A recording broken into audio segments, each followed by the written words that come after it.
Alright guys, welcome back to the channel. तो इस video में बात करेंगे कि अगर आप थर्ड ईयर में हो तो आपको क्या करना चाहिए एंड क्या नहीं करना चाहिए to have a good shot at off campus placements. मैंने इस वीडियो को 5 मेजर पॉइंट्स में डिवाइड करा है। सबसे पहले तो आता है आपका कॉलेज, कि उसकी क्या इंपॉर्टेंस है, आपको किस चीज़ पे कॉलेज में ध्यान देना चाहिए। उसके बाद आता है आपका minor project. I am not sure कि आपको माइनर प्रोजेक्ट के बारे में पता होगा, तो इसलिए इसको बाद के लिए रखते हैं। इसके बाद आता है data structures and algorithms, because of course engineering life is incomplete without DSA. उसके बाद आता है आपका इंटर्नशिप्स, यानी कि आप जितनी इंटर्नशिप्स करते हो उसकी बेनिफिट क्या है, उसके नेगेटिव्स क्या हैं। नेगेटिव्स तो कुछ नहीं होते, लेकिन उसके काफ़ी सारे बेनिफिट्स ज़रूर होते हैं। वो क्या है वो हम डिस्कस कर लेंगे, एंड इंटर्नशिप्स करना क्यों इंपॉर्टेंट है। उसके बाद आता है आपका नेटवर्क, यानी कि आपका सिर्फ लिंक्डइन नेटवर्क नहीं, आपको उस लिंक्डइन नेटवर्क को कैसे यूज़ करना है, ऑफलाइन नेटवर्क कैसे बिल्ड करना है, एंड कैसे वो इंपॉर्टेंट है थर्ड ईयर के लिए, तो उसके बारे में हम जानेंगे। एंड फिर फाइनली एक पॉइंट है जो मेरे को लगा आप लोगों के लिए इंपॉर्टेंट है, उसको मैंने इन 5 में नहीं रखा क्योंकि वो थोड़ा आउट ऑफ द बॉक्स है, लेकिन वो मेरे को लगा कि आपके साथ मेरे को अपना एक्सपीरियंस शेयर करना चाहिए, इसलिए वो मैं एंड में बताऊंगा। तो आपको वो पूरी वीडियो देखनी पड़ेगी, स्किप कर सकते हो, करना मत, पूरी वीडियो देखना। तो सबसे पहले तो बात कर लेते हैं कि कॉलेज की क्या इंपॉर्टेंस है। तो यार थर्ड ईयर वो टाइम है जब आपको अपनी सारी बैकलॉग्स क्लियर करनी है। वैसे तो मैं अपनी हर वीडियो में कहता हूँ कि बैकलॉग्स नहीं आनी चाहिए, but due to a lot of circumstances हो सकता है आपकी किसी में बैकलॉग आ गई हो, तो उसे थर्ड ईयर में क्लियर कर लेना। वरना अगर आप उसे फोर्थ ईयर में ले गए तो क्या होगा कि जितनी भी कंपनीज आएंगी उनका क्राइटेरिया ये होगा सबसे पहला कि आपकी बैकलॉग नहीं होनी चाहिए। मोस्टली कंपनीज का ये क्राइटेरिया होता है, तो आप इनएलिजिबल हो जाओगे किसी भी ऑन कैंपस प्लेसमेंट के लिए, and that can be very devastating, क्योंकि एक एंग्जाइटी आ जाती है कि कैंपस से कुछ नहीं मिला, हो सकता है ऑफ कैंपस में मिले ना मिले। Getting a job in on campus is relatively easier.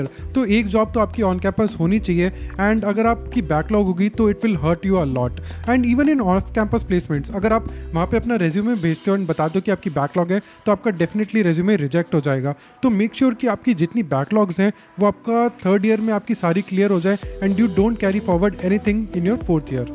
अब आता है आपका माइनर प्रोजेक्ट। तो आई एम नॉट श्योर कि सबको पता होगा, तो माइनर प्रोजेक्ट एक प्री बोर्ड की तरह है। जैसे आपके कॉलेज में 12th में जो बोर्ड्स होते हैं एंड फिर उससे पहले प्री बोर्ड्स होते हैं, तो ये इसी तरह माइनर प्रोजेक्ट एक प्री बोर्ड्स की तरह आपको एक मेजर प्रोजेक्ट करना होगा फोर्थ ईयर में, जो कि पूरा रिसर्च बेस्ड होगा। उस पर आपको अपनी रिसर्च पेपर पब्लिश करना पड़ेगा, प्रोजेक्ट बनाना पड़ेगा, वर्किंग मॉडल बनाना पड़ेगा। तो उसकी एक प्रैक्टिस होती है थर्ड ईयर में, एटलीस्ट आईपीयू में तो होती है, मेरे कॉलेज में तो होती थी, and it was taken really seriously. Like अगर आप उस चीज़ में फेल हो जाते हो तो teachers will ask you to make it again and get pass. तो you are expected to pass in that subject. And मैं ये कह रहा हूँ कि अगर ऐसा कोई भी सब्जेक्ट है या ऐसा कोई प्रोजेक्ट है, चाहे आपके पास माइनर प्रोजेक्ट हो ना हो, कुछ भी चीज़ है, तो इन सब चीज़ों को बैकलॉग में मत रखो, इन सब चीज़ों को एक साथ क्लियर करते चले जाओ, because they are relatively easy to clear.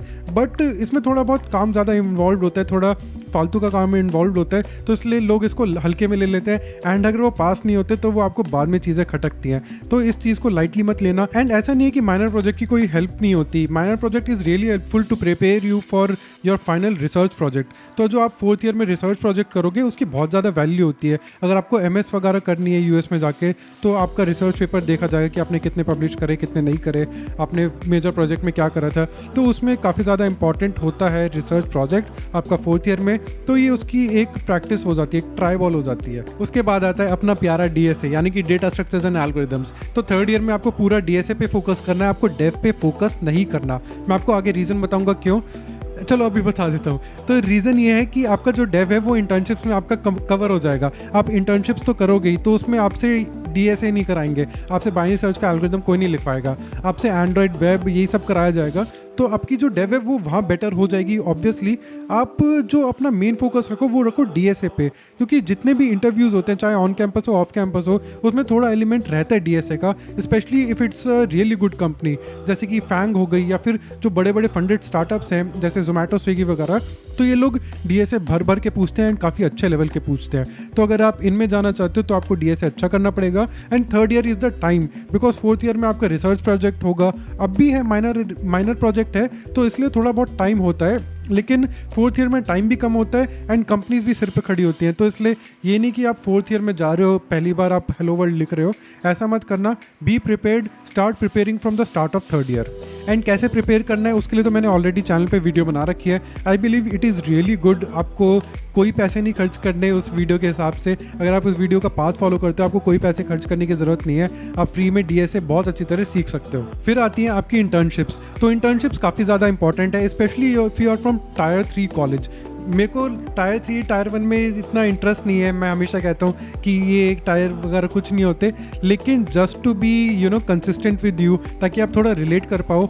If you are from not an IIT वगैरह, तो आपके रेज्यूमे की वेटेज बढ़ाने के लिए there are internships and projects and open source contributions.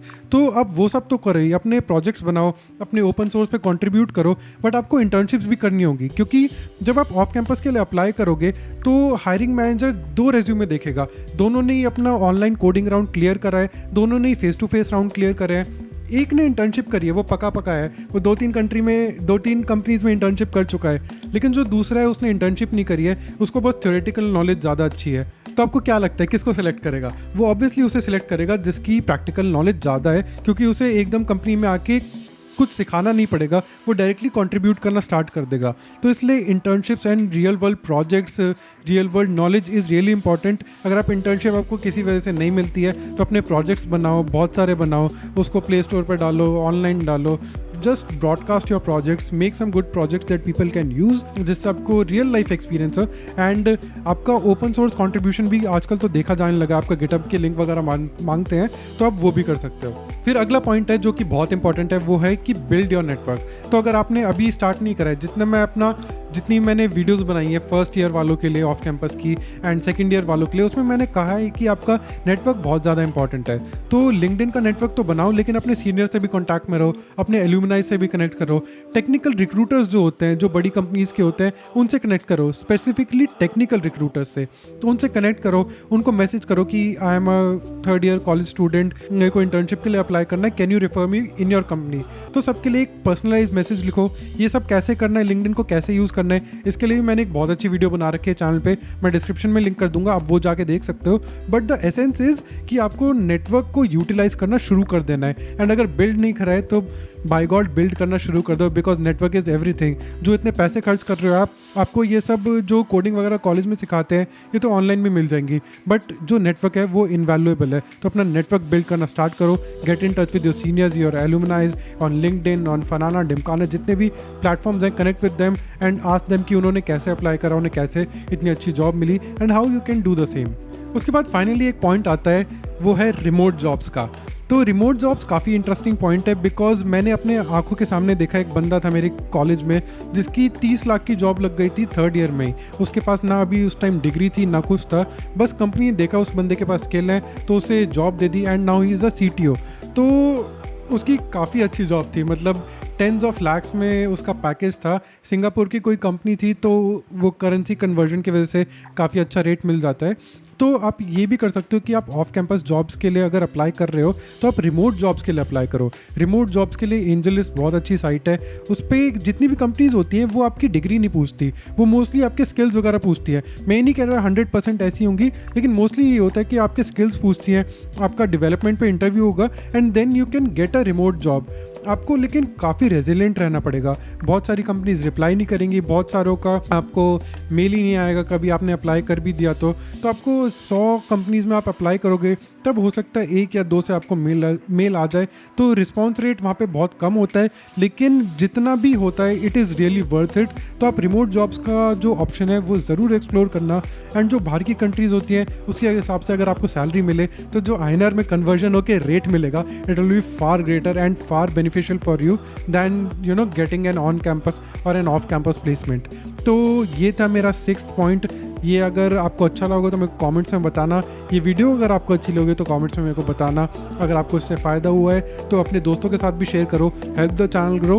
And कोई वीडियो के सजेशन हो मेरे को चैनल में जो कमेंट सेक्शन है उसमें बता देना। वीडियो को लाइक कर दो, शेयर कर दो, सब्सक्राइब कर दो।